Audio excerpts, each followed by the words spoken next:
Hello, everybody. It's Steve, your friendly neighborhood lawn gnome. Welcome back to another video over here on That's Comical. And of course, if you're watching and it happens to be a Wednesday, happy new comic book day. I've got my fellow That's Comical colleague, Shae, with me today. Shae, I'm hoping that your day is going well. It is today, thank you. No problem. And I'm glad that we're both together for this specific topic We've tonight. been trying to film this for so long now. I know. And the most important thing is it's the perfect video for the two of us to do together because of the fact that we are, while the rest of our That's Comical colleagues are relatively well-versed in the world of comics and manga, I would probably say, without trying to toot my own horn, when it comes to people who know the know-how, the two of us are pretty much the experts in the room in the rest of the party. Probably. We tend to get deferred to when they're asking us things. Exactly. Especially when it comes to like categories of manga, which we'll get into those in a little bit. I get asked that a lot just from my viewers on my own channel, let alone from my friends. So. Absolutely. And today's topic is going to basically be comics/manga 101. We here at That's Comical are not the most knowledgeable people in these areas, but we do have a passion for these things, but we also have a passion for learning the trade and how things work in these two worlds. So we feel that when people who come to our channel and want to learn more, whether it's comics or manga or both, we want to give you guys knowledge, not a ton of depths of knowledge that is going to make your head spin to the point where I just don't want to get into this. Bones. Today is exactly. The basics. We want you guys to really get the basic understanding of if you're to walk into a comic book store or walk into a bookstore, what do I do? Where do I go? How does this work? And Shae, you couldn't be the more perfect person to come tonight because you are someone who actually is in the field. So you... Yes, I am a bookseller, for those who don't know, at Barnes & Noble. I've been there about 1.5 years, recently got a promotion, some things. So I think I'm pretty well versed in how things work in a bookstore. From what you have told us here in regards to That's Comical's colleagues, you have basically said that when young people come in, or even older people, because it's not just kids that read these things, everybody, there's a lot of adults that read this stuff too. When people come into the store and ask questions, I hear that you're pretty much one of the go-to people at your store when people need those questions answered. Yeah, usually it's funny because the managers of the store tend to default to me when I'm in the store. I call that complimentary. The assistant manager knows quite a bit, but if she's ever struggling, she calls me over.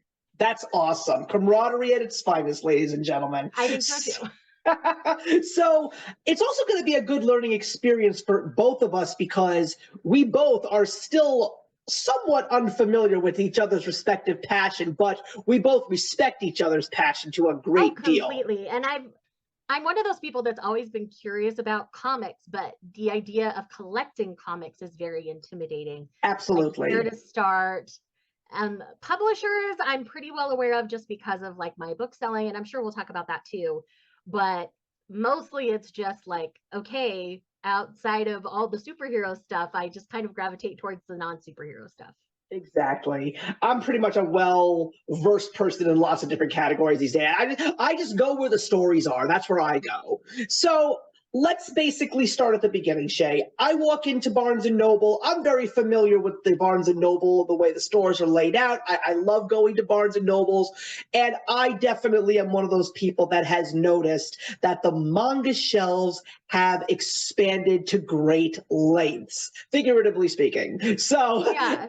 As someone who does know a lot of anime, though, but someone who hasn't really read much manga, what are the basic terms, especially when you want to start reading a manga series? What are the first things that someone really needs to understand when they want to go down this little path to exciting reading adventures of all sorts?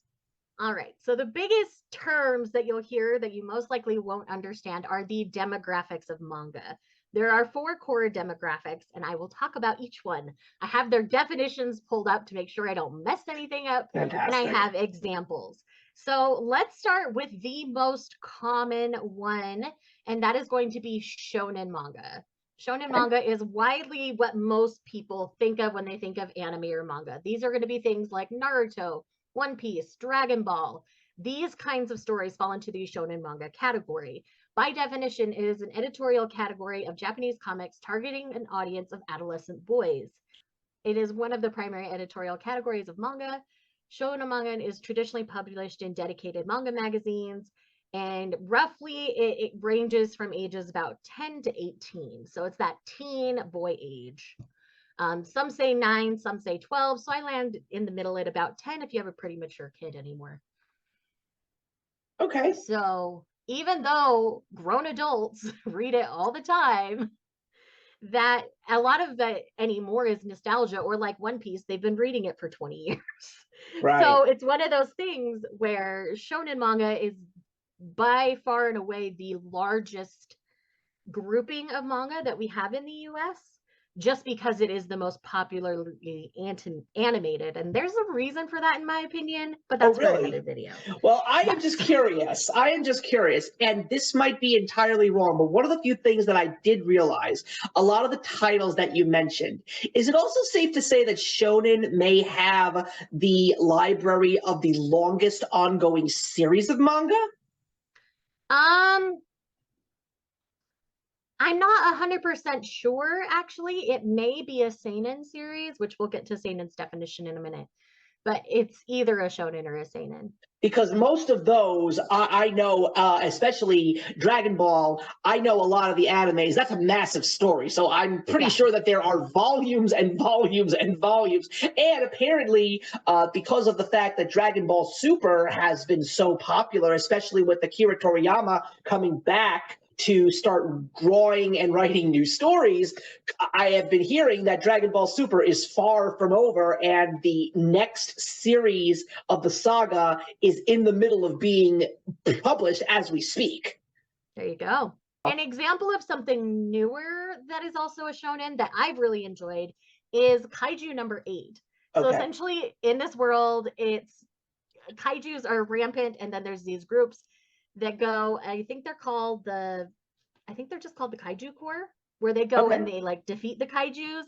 And then we're following a character who's part of the cleanup crew that has to clean up the dead kaijus. And through circumstances, a tiny kaiju ends up like inhabiting his body, essentially. And so he is now part kaiju and trying to hide this. And so it's a very interesting story. There's about 5 volumes out in English right now, but it is really, really good. This one really surprised me. And so I think it's one that I think a lot more people would enjoy than they think on first glance. It sounds like a lot of fun. I mean, I honestly think you would love it. Well, one of the few things that I will definitely say about manga is the fact that the stories are just so out there and so original and different. No matter whether I've read them or whether I've not, I've always heard stories, and I'm just like saying to myself, why is it that American writers don't know how to write stories like these? You know, because there's such great ideas. But then again, what can I say? That's another story for another time. Right. So with that said, let's move on to the next grouping, the next core demographic we're going to run into, and that is shoujo manga. So shoujo manga is basically the mirror of shonen manga for girls. So this is usually dedicated at a young female audience, typically characterized by a focus on personal and or romantic relationships. So in this one, these are going to be things like Ouran High School Host Club, Blue Spring Ride,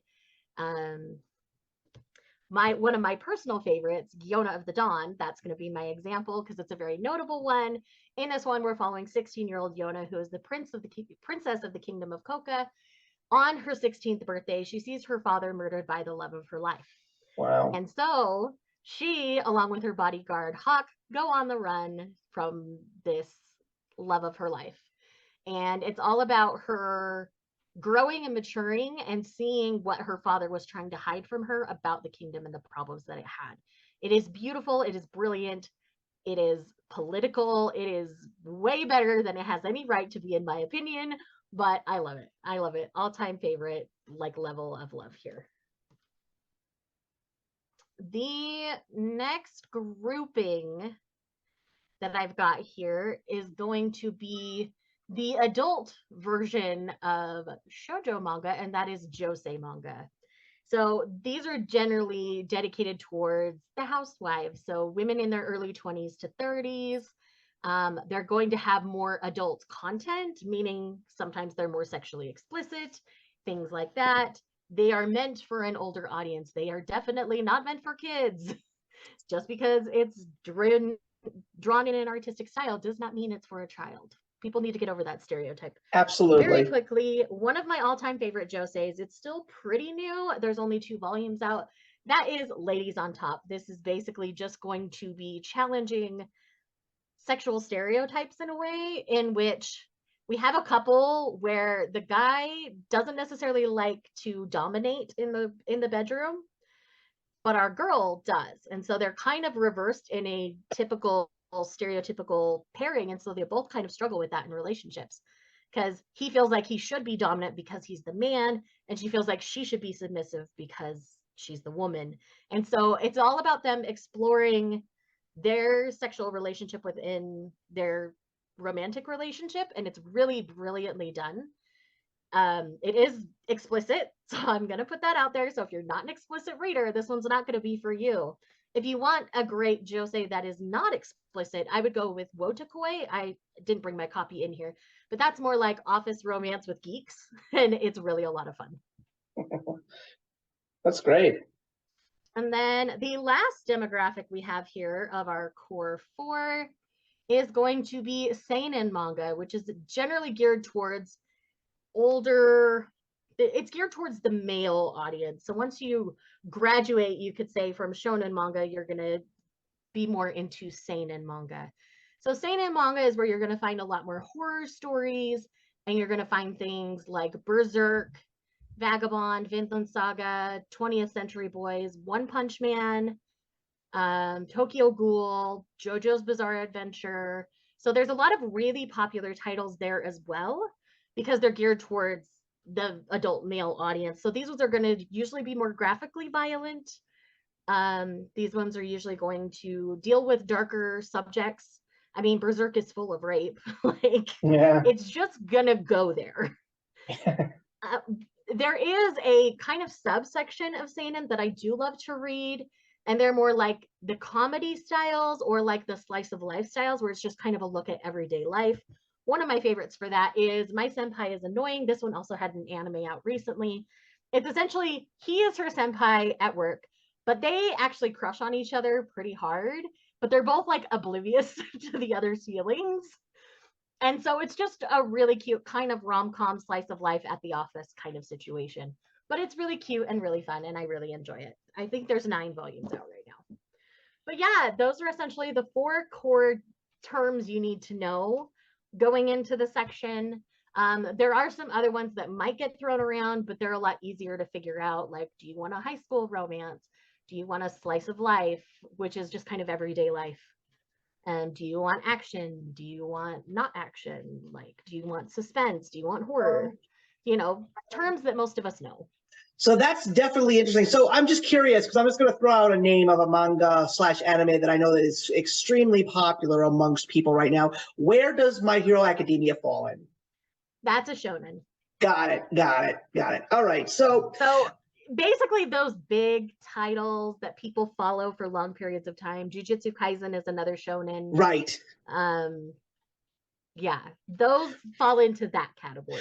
So usually. I'm actually going to start off my little intro here with a really funny quote that I heard recently on another comic book channel that only you would understand and appreciate. And obviously what a lot of people are talking about is the fact that the big 2 comic companies, DC and Marvel, are losing a lot of readers, and they talk about how most people are going to anime. And someone actually said, I never thought that I would see the day that people would find high school boys playing volleyball more interesting than Spider-Man. And I'm like, oh my God, I think Shae would get that joke entirely. I do, because I know exactly what they're talking about. Because my feelings about Haikyuu is I never thought I would care so much about a high school boys volleyball team than I do about Haikyuu. Yeah, exactly. And that's one of the few things, though, even though I have not really read any manga, I love the idea, like I said, anime slash manga, they just go into so many different places. And I just feel that what I appreciate about manga is they make the mundane so interesting. Like, I never thought I would love to watch a show about, 9 girls on a baseball team in an all-boys league. Like, I love that because it plays upon so many things that I loved growing up, like the Sandlot and the League of Their Own and stuff like that. But anyway, Right. So comics, of course, is a very interesting animal because of the fact that when we take a look at this year in particular, it's the 85th anniversary of the Man of Steel himself, Superman. This character has been around in the pop culture lexicon for 85 years, since Jerry Siegel and Joel Shuster created him in 1938. That is insane. So clearly, if someone who has never picked up a comic book before, but has actually seen a TV show like Lois and Clark or Supergirl, or has possibly even seen Man of Steel and Zack Snyder's Justice League, or of course the Richard Donner classics from the 1970s and 80s, I'm pretty sure that most people are going to say, I don't know where I'm going to begin in regards to reading a Superman comic. So the first thing that I am personally going to say to people is, if you are interested in reading comics, the first thing that you really need to do is when you go to your local comic book store, get to know your store manager, because these people know a ton about comic books. And the older you get and the more invested you get in comics, you're going to start gaining a ton of knowledge as well, just because of your readings. And you're going to create a rapport with some of the most incredible people that you will ever meet. That's the most important thing about getting to know your store manager. So obviously, you got to know what the companies are. There's what we refer to as the big two, and that is your DC and your Marvel Comics companies. What they pretty much specialize in is the superhero genre. These are the companies, thanks to names like Jack Kirby and Stan Lee, just to name a few well-known names. If you are an MCU movie fan, you know who Stan Lee is. You already probably know who all of these heroes are.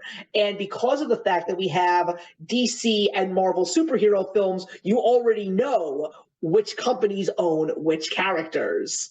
So it really is about doing some research, because you don't need to start from, let's say, a very popular comic book character, Spider-Man.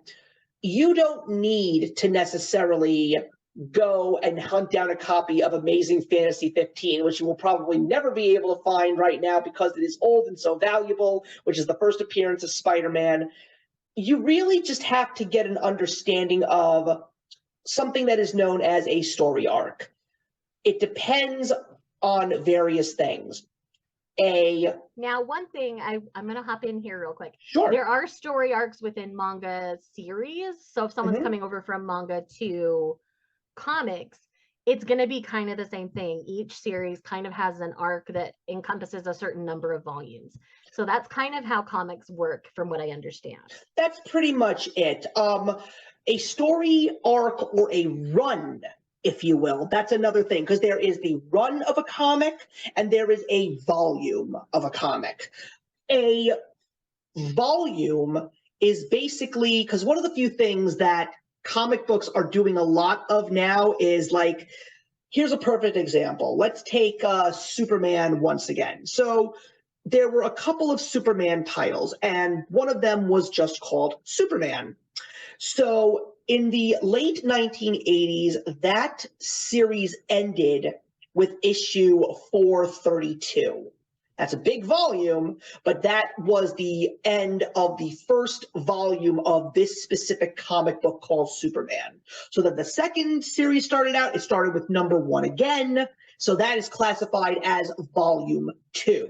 Now, a run is usually something that involves a writer. So Because I've heard that there are certain runs that are better than others. Exactly. So that's another thing that when you start reading up, when you start looking at comics, there are going to be a lot of names that are thrown out at you. You're going to start to know your writers and your authors. So if you wanted to read X-Men, especially before the brand new films come out, whenever they come out in the MCU, people are always going to say, you should definitely read anything by the man named Chris Claremont. Chris Claremont started writing.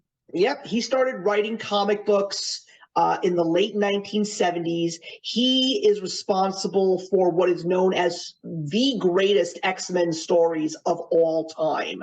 So people will say that if you just started reading when he started writing, and just go all the way to when Jim Lee took over with X-Men in 1990, then you pretty much have read an entire Chris Claremont run, which is massive. But the thing is, that sounds massive. It is, but one of the few things that I will personally say is that comic books also have something very strange. They have things that some people call softball issues. Basically, a massive story took place, and then for maybe 1 or 2 or 3 issues, just a little side story to just make you happy before the darkness sets in. Do you necessarily need to read those? No, you don't. Because if you want to just read in anime and manga, they call that filler. Okay. They just call it exactly what it is. Because it's the fluff that's not necessary. It's not going to change your main plot, but it's there to kind of break up some of the gritty. Right. Now, sometimes you will have to read those depending on your writer. A perfect example would be a man by the name of Jonathan Hickman. Now, he is known for writing a certain stretch of Fantastic Four.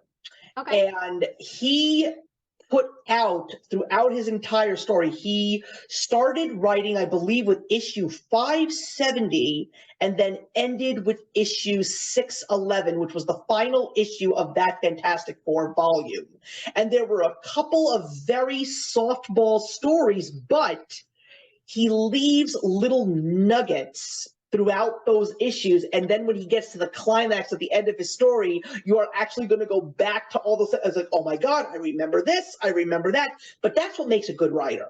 That's what makes a great writer. Someone that really wants you to be involved in the entire run. Another name that is very well known for doing that is a name that a lot of people know because he has been in the pop culture media and television, and that's Jeff Johns.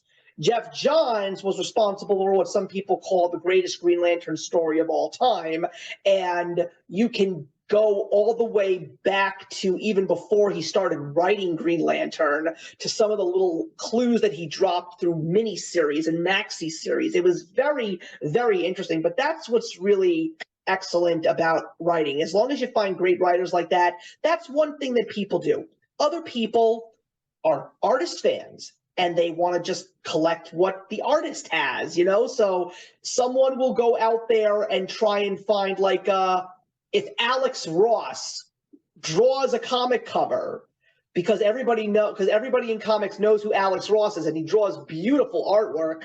People are just going to go out and buy the comic. They may not even read the comic, but they just want the art piece. So that's what's very interesting. There's so many different kinds of collectors when it comes to comics. There are readers, there are artists collecting, there's writers collecting. It's such a vast way of collecting, but that's just with the big two. How manga approaches those is they will come out with specific art books for a specific series where they have various people drawing the characters, and so you can kind of get a fresh look at it. And sometimes it's just the mangaka, which is the term they use for the artist or the person telling the story, for that as well.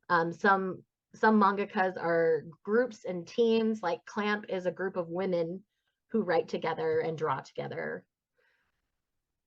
It's and really then fantastic, actually. That does sound wonderful. And then outside of the big two, then you've got your indie books. Now, I know that you specifically talked about books that were family friendly. Now, what's very interesting is even some of the more popular heroes are not necessarily friendly for kids these days, because ever since a certain historical thing called the Comics Authority Code was actually removed from comics in the late 2010s, I believe, that was when writers had a lot more liberty. So a lot of the well-known heroes these days in comics, there's a lot of teen labels on those books now. And that's another reason why the author of Captain Underpants is doing gangbusters right now, because of his series there and his new very well-known and very popular series Dogman, because that is pretty much for young readers. And that's why his Right. graphic novels are selling so well. And then in the indie circuit, you got Image Comics, which is the most well-known indie company, the largest indie comics company. And then you have smaller companies that are really starting to gain ground. I mean, Dark Horse has been around for many, many years, but you also have Valiant. You have Boom Studios, which was up and coming now, one of the big names at the moment. And you also have even smaller companies like Scout Comics and Mad Cave, and you have AWA, which stands for Artists, Writers, and Authors, and so many others that I really cannot think at the top of my head. But Yeah, I these was gonna say are, there's so many anymore. It's hard to keep up with a lot of the smaller indies. And Image is pretty much one of the only indie companies that does have a superhero side to it.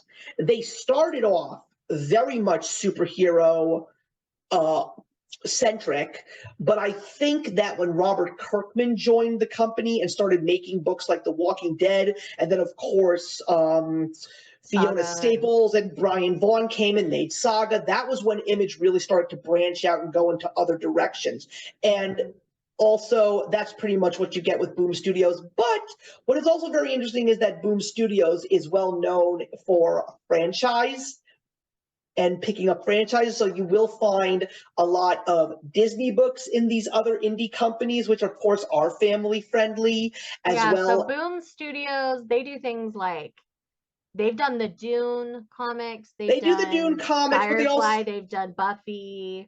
But they also do Power Rangers. Yeah, they do Power Rangers. And IDW is a company that is where you can find the Teenage Mutant Ninja Turtles, which is one of the most popular. So that's basically what the companies are all about. And then it really is up to you as to what kind of a reader you want to be. Are you someone that wants to read just specific story arcs? Are you someone that actually is specifically looking for floppies, or which is what the terminology for the traditional comic book is? And are you someone that is going to actually be considering being some kind of an investor? Because I think that that's one thing that separates manga from comics, is that there's lots of little things within comics that people look for in terms of collecting. And that is like, what printing is it? What cover is it? So there's lots of different things in there as well. So I want you to go into something before I jump into another one. So in manga, there's a little bit of that. Mostly people want either first editions, whether they're good or bad, or like if there's an anomaly, like there was a really they accidentally did a printing of one of the Ancient Magus Bride covers without color, so it's a black and white cover instead of the color cover, and so a lot of people were collecting those. They do have variant covers on some of the volumes, and they have certain places that will do exclusives. Barnes & Noble has started doing some manga exclusive covers and some things like that, so it's just really interesting.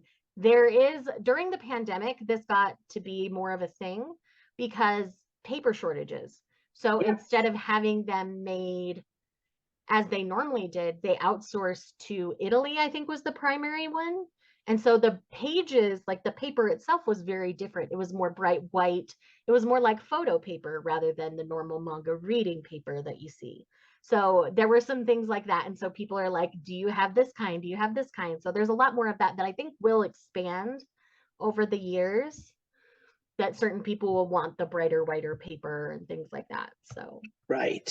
So let me just show you guys a couple of examples here. So Another very important thing is that, especially if you are someone that is going to want to learn a little bit more about the character's history and you want to take a look at some of those popular story arcs, you either one go for the graphic novel prints or you go for the well-known term back issue.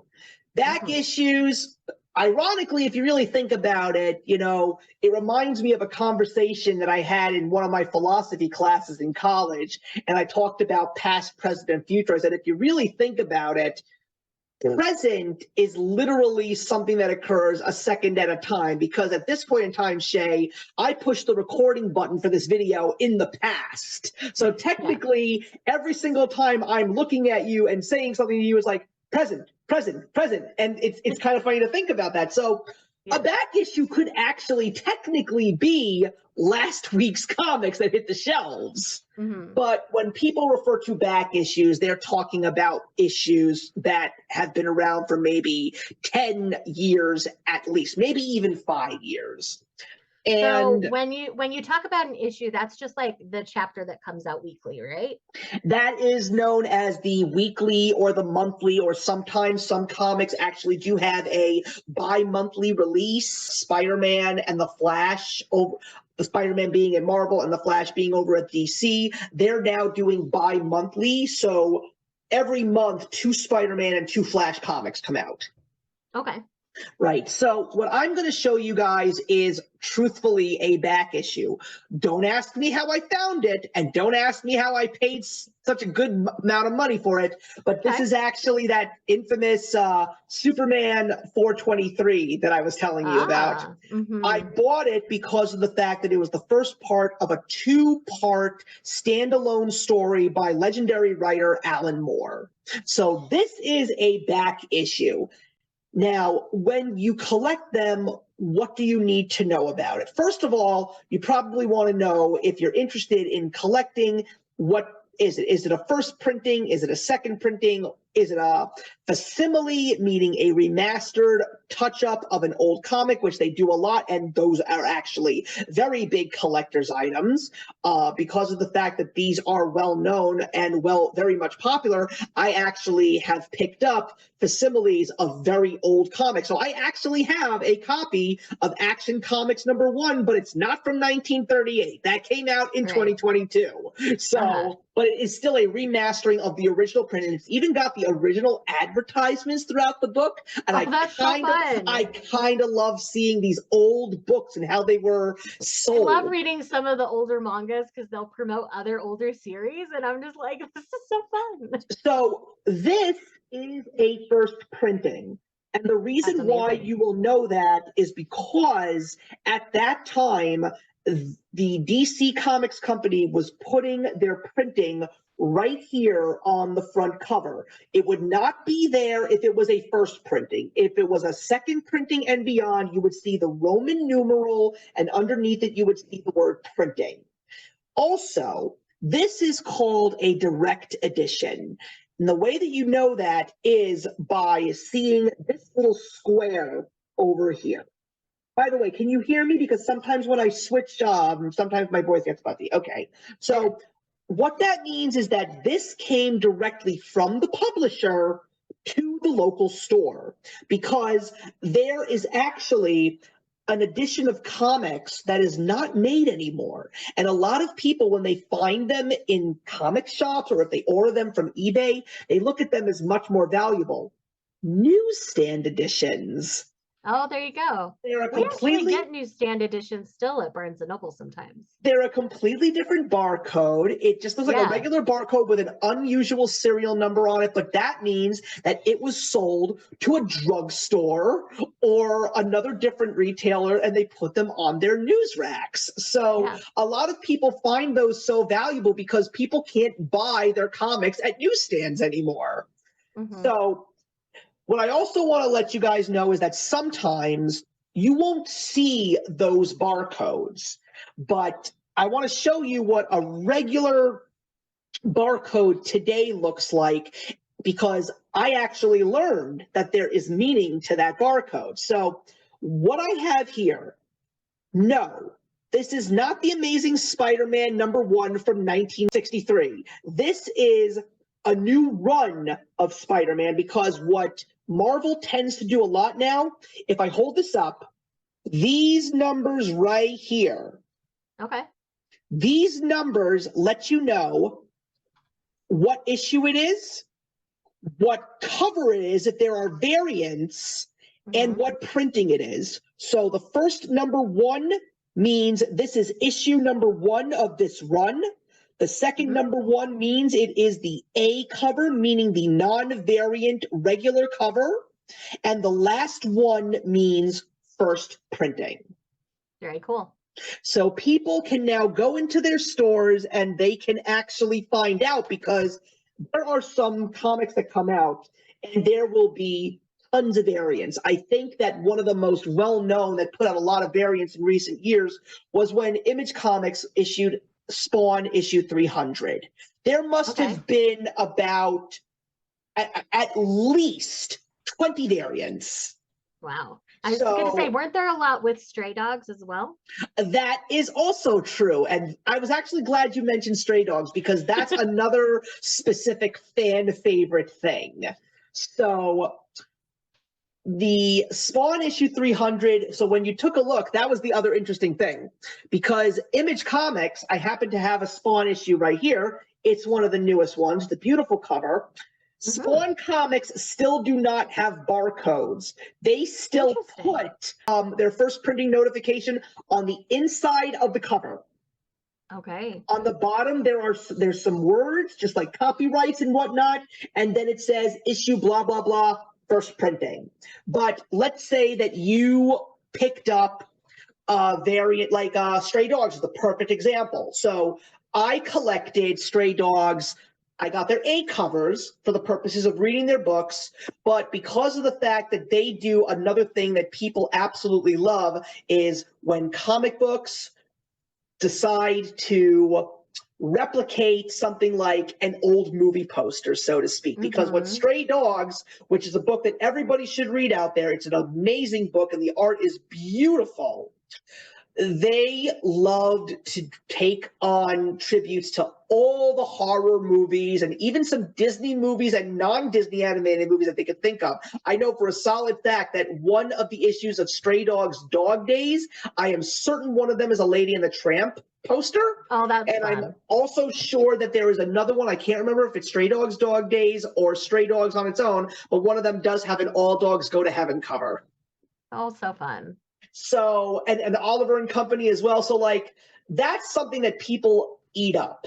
Another thing that I also know that people do, I know that Todd McFarlane, who has written Spawn comics, he loves to recreate old comic covers that he drew before he went to Image, because he was at Marvel doing Spider-Man at one point. So, like, he took, I believe it was Spawn issue 304, and there was a variant cover of an iconic Spider-Man, Amazing Spider-Man that he drew back in the early 1990s. So he has a Spawn 304, which mimics the exact poses, but it's different characters of Amazing Spider-Man issue 316. That is if you Google that, you probably might have even seen that cover, because that was when Venom just came out and everybody loves Venom. Oh, okay.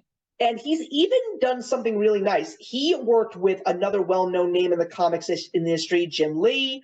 And Jim Lee is known for the second series of X-Men, which is just X-Men, not the Uncanny X-Men. I know that could be a little confusing for some, but he made 4 different issues of issue #1, and you put them all side by side. Each of the covers, they create one big picture.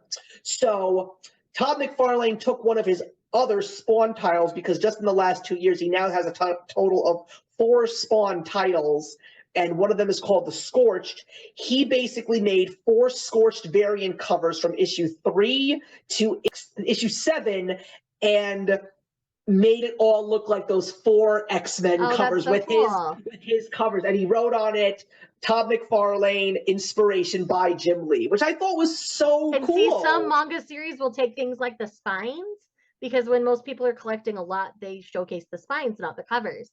And so they'll make a design fluid throughout on the spines.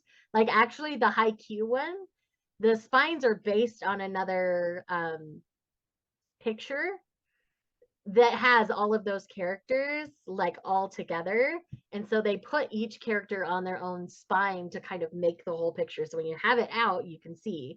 Right. But there's some things like that, like where they'll do art on the spines and stuff. It's really cool. Yeah.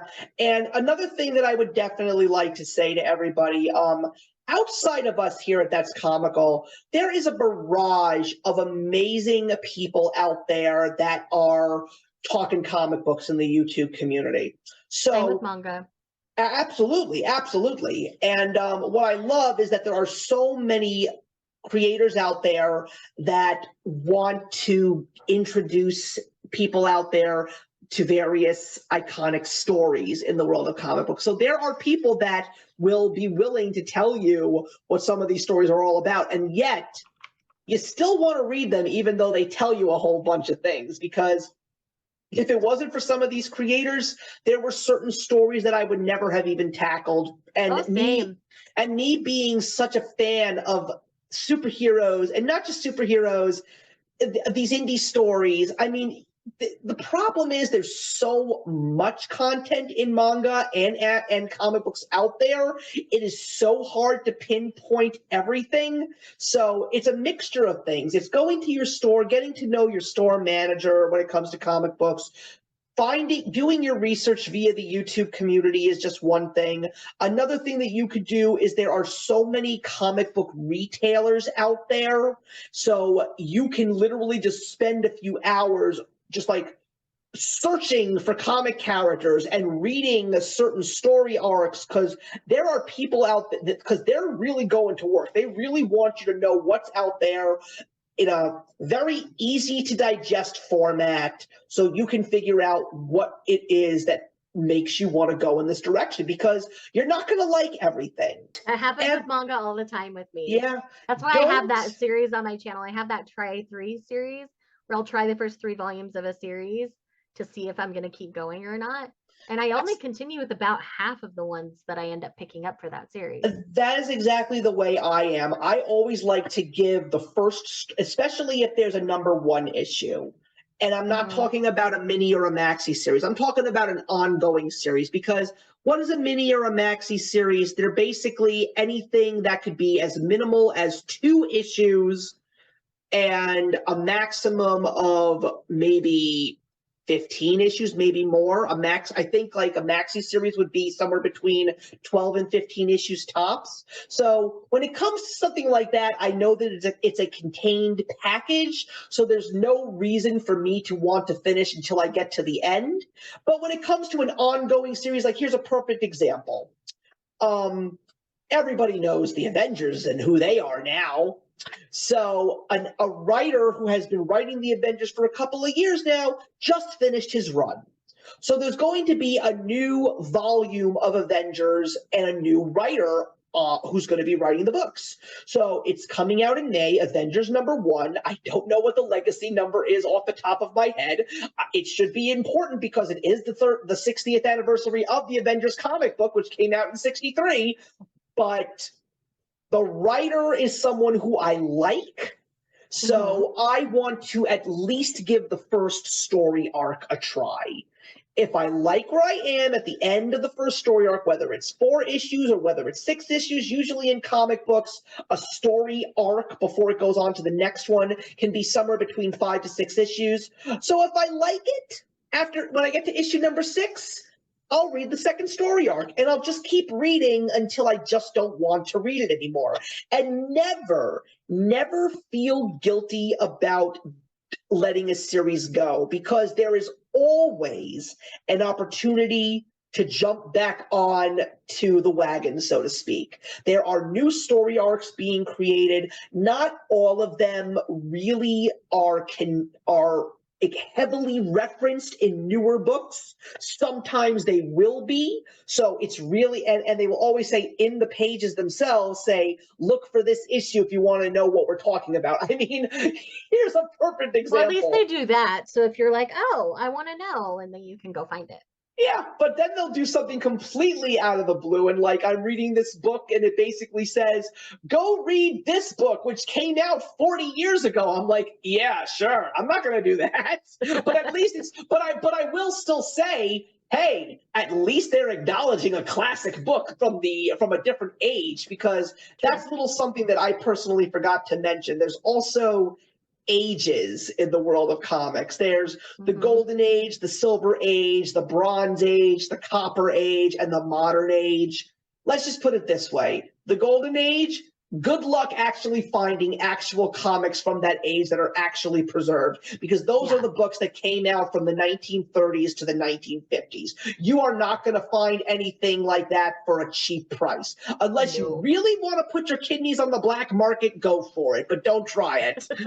And even the Silver Age. The Silver Age is books that came out from the 1950s through the 1960s. Also very tough. Right now, the Bronze Age is probably still something that you can obtain, but it's probably a little bit more hefty. And also, you're not going to find some of those books in the best condition ever, and that's only because of the fact that it's just wear and tear with time. I mean, I just say you board and bag all yours. Yes, and I mean, like this book, for example, yes, this is a book from the 1980s. Is it in great condition? It's in better condition than most books from this time, because the person who sold it to me preserved it.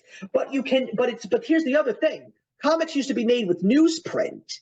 They don't make them like that anymore. They use fancy paper and fancy staples and all that stuff. So comics from the 70s and 80s are, even the 90s, not the same as they are right now. So you got to be very, very careful, because yes, when I open up this book, I will see some like imprints of some of the word bubbles on the other page, but that's not the seller's fault. That's just what comics do over time. So if you are a collector, again, I'm using a lot of terms that are from a collector's standpoint, not necessarily a reader's standpoint, but that's just because of the fact that collecting in both of these mediums really do go hand in hand.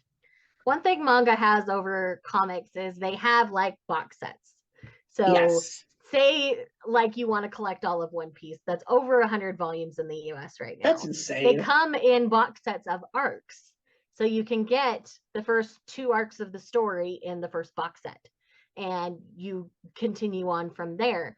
But yeah, so there's different ways you can collect that in manga that I think make it easier than comics. I wish comics would do that sometimes, or like bundle them together, whether they're actually like in a box or not. I don't care. They do that to a degree. When it comes to specific stories, they do have box sets. They do have omnibuses. That's probably one of the big words, because like yeah, we do that in manga too. Yeah, a perfect example would be Chris Claremont's Phoenix/Dark Phoenix saga, because there's 2 big story arcs. It's a hefty price, but if you want to get everything that led from the first appearance of the Phoenix till the very end, and I'm not going to say what happens at the end, because there are still people who probably don't even know what I'm talking about, so I'm not going to spoil it. But the omnibus is where you will be able to find that complete story. And the fun fact about that story is that is the one Chris Claremont major X-Men story that I still have not read. It's the only one left. I've actually managed to read all of his other well-known stories, and they're incredibly good. But that's the omnibus side of things. And there are trade volumes you can get. I know that before volume 10 came out, you were able to get a saga box set of all 9 graphic novels, and they've even done like hard-covered 3 volumes, which encompass even more of the graphic novels and stuff like that. But yeah, the only thing that I will say is the one disadvantage of doing comic book reading and collecting like I do is it's going to take up space just because of the fact that you're going to need to buy tons of boxes. You're going to constantly have to invest in buying bags and boards. Bags. So, but you can find them for a good price. I actually There are a lot of people who actually bag their manga so it doesn't yellow so fast. The problem is, unless you vacuum seal your books, there's going to be wear and tear whether you like it or not. It just won't come. It just won't come as fast. Like I'm going to tell you a really funny story that just happened the other day. I actually bought a book that I wanted to read. Ironically, it was a Superman book, and I bought it on eBay for a good price. It was like under $10, which was great. Shipping is another story, but that's something we don't need to worry about. And the person basically advertised, it's in good condition when I bought it. Everything's good. So the person sold it to me. I got it, and then I took it out of the old bag to transfer it to a new bag and board. The front cover of the book was completely detached from the book itself. Oh no, that sucks. Yeah, luckily I spoke to the person who sold it to me. I'm getting a refund, but the point is the person did not even realize that happened, because when they bought the book, it was fine, but that might have been years ago. So it's been sitting on a shelf, who knows where, and it's just what comic books do, especially if you just don't constantly preserve it. And there's so many other things that can happen to comics even when you're putting them in boxes and bagging and boarding them. It's like you got to organize them a certain way. You got to give them space to breathe. Otherwise, they're going to just get compressed and going to pop staples. It's a whole rigmarole. But let me just say one thing. As someone who collected comics when I was a kid, the fact that I didn't know about all of that stuff, I was bagging and boarding my books, though. I was doing that. But knowing the knowledge that I have now, I am shocked that the comic books that I kept and still have today since I was a kid are still intact and in good condition. I am shocked, because I swear to God, I could have sworn that some of my books would have been destroyed by now. Actually, one of them did end up having a staple pop, but it was just one. So that basically just means, yeah, not too bad. And it wasn't a book that was so hard to come by again and get a new copy of, so it didn't matter. Right. But the one thing you did bring up before we wrap up, you talked about following specific artists or specific authors. Yes. I do that in manga as well. There are certain creators, certain mangakas that I really love. Akiko Higashimura is a prime example. They do Tokyo Terror Reba Girls, Princess Jellyfish, and Blank Canvas, which was autobiographical for her. And so you can easily follow creators once you learn their name and learn their style. They're pretty easy to spot. Absolutely. Akiko Higashimura still has a ton more in Japanese. I actually have the first 4 volumes of one of her series in Japanese, so I just have to get out Google Translate and take pictures to try to read it. Right. It's really kind of broken, but I still try. Yeah. One of the few things that I would definitely like to suggest to someone, to all you guys out there, there's a website that I particularly look at, which I think is my bread and butter. It's called leagueofcomicgeeks.com. It's a fantastic site because it gives you so many opportunities to search for certain comic books, and you get to see all of the runs, and you can actually click on each individual book. And when you take a look at it, you can see the cover, you can see the variant covers, but most importantly, you get a little blurb about what it's about. You also get to see which characters are in the story. You get to see who wrote it. You get to see the artist. And then the best part is you can go into one of those and let's say that, because one of the few things that I've been doing is I've been learning about a lot of writers and artists that I never read before, and I'm just becoming a big fan of many of them. The one that we recently talked about was Jeff Lemire, who is one of the hottest writers right now. And if you have been watching the show Sweetwater on Netflix, season 2 is coming. So he wrote that. So I could just click on Sweetwater and I can see the entirety of Sweetwater, and then I can click on Jeff Lemire and it will show me what has he done so far, and also, which I think is great, what is he going to do? So you actually will see some upcoming books that are coming out in the next few months, because you can actually go by week. There's a whole section called New Comics. Click on it and you see all the new books from all of the publishers that are coming out on Wednesday, which is New Comic Book Day. unless you're just collecting DC, they come out on Tuesdays. So, yeah, it ruins the whole concept of another term called the Wednesday Warrior. A Wednesday Warrior, like myself, is the person that goes to the comic book store on New Comic Book Day and buys all their comic books for the week. Yeah. So that is what I do. That is how, and I go into the months ahead, like what's coming out. If I never did that, I do all the research too. I look a quarter in advance at a time. One of my favorite writers that I recently discovered is a guy named Matt Kindt. One of his biggest things that he just finished was he wrote a book for Boom Studios called Berserker, co-written by Keanu Reeves. Yes, the Keanu Reeves, which is pretty cool. I find out that in April, he's working with Dark Horse on a 4-issue miniseries of a new comic called Hairball. And it's this comic cover of this little Russian blue kitten in front of a big pink ball of yarn. And it says in the blurb, Junji Ito meets Hayao Miyazaki. And I'm like, I like Matt Kindt. I like Hayao Miyazaki. I'm going to pick that book up. So that's basically what it is. So just, never feel like you have an obligation. If you really want to get into these types of things, if you're already exposed to these characters in so many different ways, there's no reason that you should feel intimidated, because there are so many people and so many sources out there that can point you in the right direction. And you can be whatever kind of collector or reader you want to be.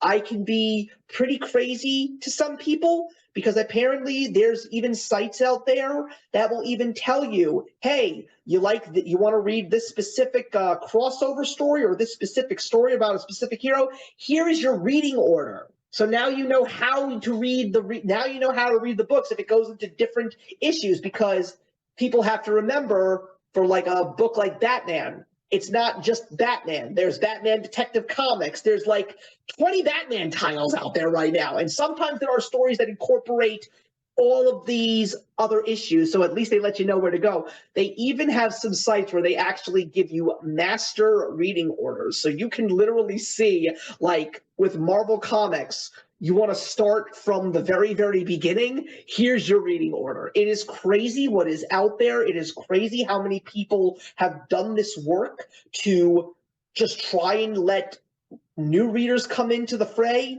or let people who haven't read in a long time get back into something that they used to enjoy. Yeah, the manga equivalent of that is going to be my anime list, because it does manga and anime, so you can track it there, kind of like a Goodreads.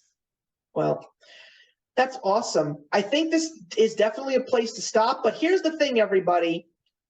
You are always welcome to drop a comment. Oh yeah, ask all the questions you have down below. Please listen, and it's not just the two of us. I know for a solid fact that April can definitely point you into the direction of some great manga.